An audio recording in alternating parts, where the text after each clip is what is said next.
What's going on YouTube? JT is Reborn here, and welcome back to another edition of my DC comic reviews. And in this video, we're going to be talking about DC K.O.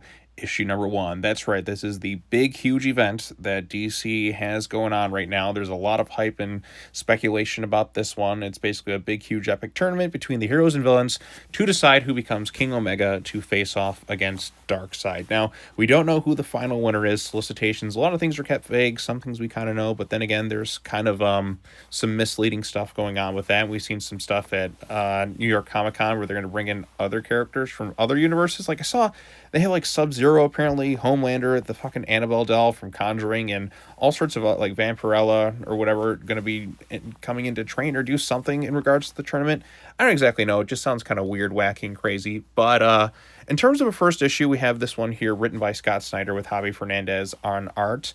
And I've gone on record several times over the past years, if you watch my channel, how event fatigued I have been with DC because, quite frankly, the events have not really been that good. I don't think I've liked a DC event, like a line-wide event, since the first Dark Knight's Metal. And even then, that was not a mind-blowing amazing thing, but that's the last one I really truly kind of enjoyed, unless you count like the start of DC Rebirth. But we're coming up on like 10 years. We've had other sorts of events kind of sprinkled in throughout, but they haven't really quite nailed it in a while. But DC in kind of like the past year or so, it feels like really once the absolute they've been really kind of getting a lot of their stuff together. It seems like there's been a considerable amount of improvement on a lot of titles. Now, not everything's perfect, obviously, but it feels like, okay, we got some good comics going out there, and they're trying to experiment with other things, and now it's time to try and get an actually like really good solid event out there, because it has been a really long time. Absolute Power wasn't very great.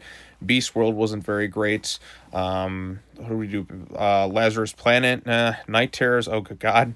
I covered every issue in that thing, and that was a big waste of time. So yeah, it's been a long time since we had a really good, solid DC event. And this one actually has some fun kind of intrigue. So you have DC and they have KO, and by KO that means King Omega, but it also indicates knockout because this is a big, huge tournament type thing. And I'm a sucker for shonen tournament fighting things. I mean, I love martial arts in general. So now we're gonna have the heroes and villains kind of compete against each other to see who's gonna go to win the world tournament that they go through and face off against Darkseid. Now, given how Superman's been such a focal point of this thing, it really should be him who wins. I'd be surprised if it really is anybody else who gets crowned King Omega, but that's just my thing, because we've been the summer of Superman, all the Superman stuff. It really should be him going toe to toe with Darkseid, to be honest. But who knows? Maybe we'll throw a surprise in there. But that's just my opinion. So how does this issue 1 of this event kind of stack up? I actually quite liked it. I think we got an interesting hook for a storyline, and we're looking to have some crazy fun. We're going to kind of bring in elements of the Absolute universes going on, because DC's Absolute titles have been selling like crazy. Like, that's their hot ticket items for the time being. Like, Absolute Batman is just, it's a huge title. Like, the Absolute universe is honestly selling more than the mainline universe, it feels like, for the most part. Aside from Batman #1, that sold pretty well. So it feels like word of mouth at DC is definitely improved in recent years, and that's a good thing. We that's what I want to see. I want to see them have good books and sell well. Now, some books that are good are getting canned, like Green Arrow, which makes me sad, but it wasn't selling particularly well, and I understand we have to pull the plug on it, but it makes me bummed out. But let's go ahead and talk about DC K.O. issue number 1. So overall, I quite liked it. So the concept here is, if you've been kind of following, they kind of recapped it in that special that they did. I think I talked about it like last week or something, kind of gave you a recap of what's going on, how Darkseid is the King Omega, and basically he's traveling backwards through time to, I guess, our present, wiping out all the heroes in existence, so that way he can kind of claim Earth and have pretty much nobody else to really stand against him, because the all-in thing happened. He kind of had his essence and Omega energy span through like different eras of time. They do explain here, oh, actually, here's the recap. Darkseid is reborn and known as safe. The time traveler of the DC Universe have covered a quantum quorum to warn the Justice League of the universe-ending disaster, but their warning has come too late. So we open up the issue, and we see Batman, Superman, Wonder Woman, Lotus, and all that kind of playing games together. I think Booster Gold, and we see Darkseid coming in here, and he kills all the heroes. So yes, we showcase the dark future where Darkseid wins, and this is explained to them by the Time Trapper, and he's basically like, we're doomed. There's no way we're going to win this thing. What you have to do is basically start a new 52 thing again, begin a new universe, new history and everything, and just go someplace else, because it's just not going to work out for us. Darkseid will annihilate everyone around. So, and then he goes on to explain where the two big energy sources come from. You have the alpha energy and the omega energy, and Darkseid is made up of this omega energy. That's why he's King Omega. So basically, at the heart of the planet, there's like a literal kind of heart of sorts, which is pumped full of this omega energy, and that's where Darkseid got his power from. And he's looking to try and take the power from Earth. And the hero's idea is, well, what if we kind of stop this thing, and then it kind of resets again, and then we have it choose one of us so we can fight fire with fire. And that's kind of the concept right here. So Darkseid's doing that, and then they're like, okay, in order to become like this King Omega, you're going to have to fight each other in some sort of tournament. It's going to test to kind of give somebody else this power, and you're going to have to do some pretty nasty things, showcase you want a conquest and all this other stuff. And Superman is kind of against the idea because, well, it's Superman. It kind of goes against what he stands for. So, and again, they do explain right here. Where was it? So, alpha energy, where was it? Is the energy of creation, wild, explosive. Nearly all planets with life are sources of alpha energy, but not Apokolips. And the omega energy is, just what made him absolute and all that stuff. So, an energy of conquest. So, alpha, omega. That's why Darkseid is King Omega. So, Superman's against the idea, but then Batman and Wonder Woman kind of convince him, look, this is our only option here. We have to go into this thing, go to the center of the earth, and fight for this King Omega thing, crown a new champion, go toe-to-toe with Darkseid, kind of end this thing for good. So, and that's basically what happens. Those chapter 1, it's basically separated into 3 chapters. Chapter 1's that. Chapter 2 is Mr. Terrific sends out his T-Spheres because they have to choose a King Omega to face off against Darkseid, and they're going to have to get the villains involved. So a bunch of different warriors are kind of chosen. You have like your King Sharks, and Joker gets called into it for reasons. And then they go ahead and alert the world leaders about what's happening here, fortify things. They say the Titans are going to stay behind and kind of keep things in check while they go off and to the center of the earth to get this King Omega energy and face off against Darkseid. We also get a moment, too, where everyone gets to spend a little bit of time with their families because they know this could be it. You really feel the apocalyptic nature. I mean, granted, we are dealing with Apokolips and Darkseid of this whole situation, because it really does feel like a true world-ending event in some ways. Like, you really do feel kind of the end of it all. I mean, I'm sure DC is going to just kind of go on to do other things, obviously, because these are just events. But compared to something like Dark Crisis, where I didn't really feel it, or Night Terrors, this really feels end of the world, big stuff.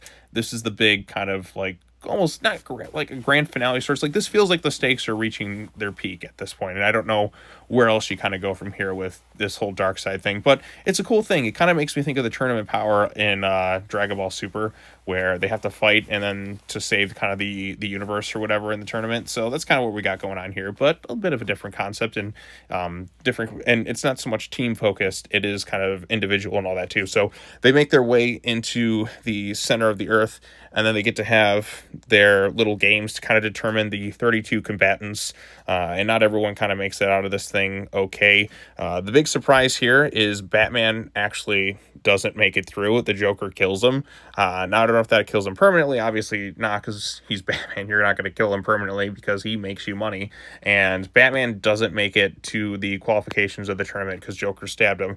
And then we get our combatants here. We can see all the different characters in here. In terms of Bat family members, Batwoman made it, Red Hood made it, and Damian Wayne made it. So, but then we go ahead and we also come to find out that we get teases of, it looks like the absolute Superman, Batman, and Wonder Woman are going to show up in this thing.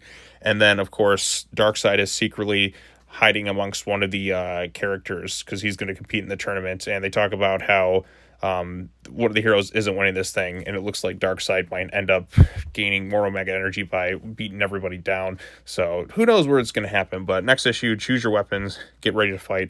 And then we go ahead and here and look at the entire bracket. But you see right here, they misled us with the thing because they showed, oh, Batman's totally going to make it versus Star Sapphire. Nope, the Joker put a smile over it. So we're going to have Superman versus Giganta, Captain Atom versus Power Girl, Guy Gardner versus Firestorm, Jay Garrick versus Cheetah, Aquaman versus King Shark, Connor Hawk versus Hawkman. Okay, that's kind of funny. Lex Luthor versus Black Lightning, the Demon, Etrigan versus Supergirl. Then we have Wonder Woman versus Starro, Lobo versus Plastic Man, Swamp Thing versus Vixen, Cyborg versus Batwoman, Joker versus Star Sapphire, and I think we already showcased Joker going to face off against Jason Todd. But then I also heard some things too where characters can kind of respawn in some sort of capacity. I don't know how that's really going to work, but I guess we'll have to kind of wait and see. I don't know all the rules of this. I mean, how are certain characters going to be power scaled to face off against each other? I just with somebody like an Amazon super strong like Wonder Woman, how is she going to fight just a normal human unless they have something to kind of even the odds and they have to think things through? I don't know how that's really going to work. We have Red Hood versus Damian Wayne. I think Jason, they'll probably have him win it because they wanted to face off against Joker in the second round, although Damian should win that fight, let's be honest. Zatanna versus Barda could be fun. Harley versus Metamorpho. I swear to God, if Harley Quinn beats Metamorpho, I'm going to just facepalm and roll my eyes because that's one character. She shouldn't be able to beat Metamorpho, but it's Harley Quinn. They want to keep pushing her forward for certain things. But to be honest, like I'd be actually kind of surprised if they actually did have Harley lose right away because I feel like Harley has really kind of, I mean, she's she's still one of the popular characters at DC, but her popularity, I think people just kind of grew a little like tired of Harley in some ways. Like she's not quite as popular as she was a few years ago. Like I think back to when that first Suicide Squad movie came out and Harley hype was just everywhere, but now it doesn't really feel like it's all that there as much, and especially considering we just had Joker Folia do last year. But then again, that's not like a true adaptation of Harley and Joker. It just it was something else entirely.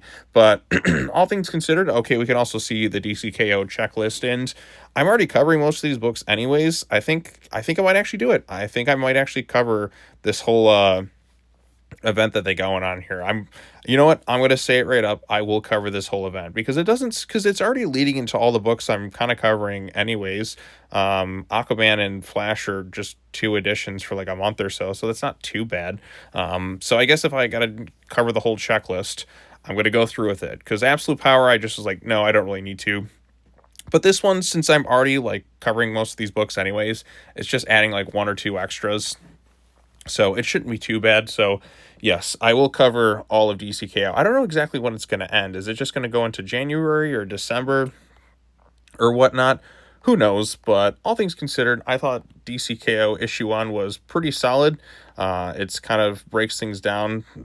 I guess sort of simple enough because some things it's kind of tricky to remember. I don't know how they're going to necessarily try and get the heroes to face off against each other. There's got to be some way to kind of even these fights, or maybe it's kind of like that. God, I bought this Blu-ray a long time ago. It's like some 80s movie where it's humans versus like aliens in like a boxing ring, but they did something to kind of power scale up the people and then power scale down the aliens so they were on kind of even footing in terms of their combatants areas. I think was it called Arena or something? I'd have to check again, but that's kind of the vibe I'm going to try and get with this whole DC K.O. event because there's some characters where it's like, how is a human with pretty much, unless he has some advanced tech or he or she or something has some crazy advanced tech or magic or something, supposed to compete on the level with somebody with insane superpowers and speed and strength? Like the Flash, for example. How are you going to fight the Flash in a one-on-one fight? If you're human, they could just speed around you and like vibrate through your heart or something, and you're just kind of done. So they got to find some way to kind of even the odds, and I'm not exactly sure how they're going to do this thing. But in all honesty, like I said, Superman should probably be the one to win this thing. If that were just my pick, but who knows? They'll probably have some surprises in there. I think Booster Gold was on the roster, and he might be the one who's Darkseid just kind of hiding through or something. I don't exactly know, but all things considered, pretty solid issue 1, and the concept sounds kind of fun. Who doesn't like a good tournament fighter arc? I know I do. So we'll see what they do from here. And again, that's just the tournament aspect. Batman losing, I'm sure characters kind of jump in or whatever. I don't exactly know the rules when it comes to some of these tournaments and how it's all going to unfold.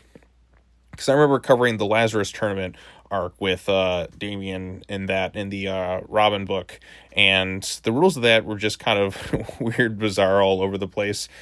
So we got to have some clear-cut rules for how this tournament stuff is going to work. I guess if you get killed, you kind of get knocked out of the ring in a way. I don't know. We'll just have to kind of wait and see. Maybe they're giving weapons or something to just kind of even the odds, because it's the World Forger or whatever it is kind of like, okay, here's your weapons. You're gonna have to fight on even ground or something like that. I don't know.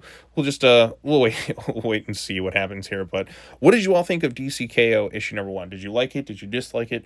Post your comments down below. Be sure to share this video with your friends. Subscribe to your channel for more content. Hit the bell for notifications. All that other fun stuff. I will be back again. I got the latest issue of Absolute Batman, and I will be all caught up with comic books reviews for the week, and then we'll be all set for the next phase of DC K.O. All right, well, that's all I have to say. As always, take care now. Bye-bye then, and I will see you all in the next video. Peace out.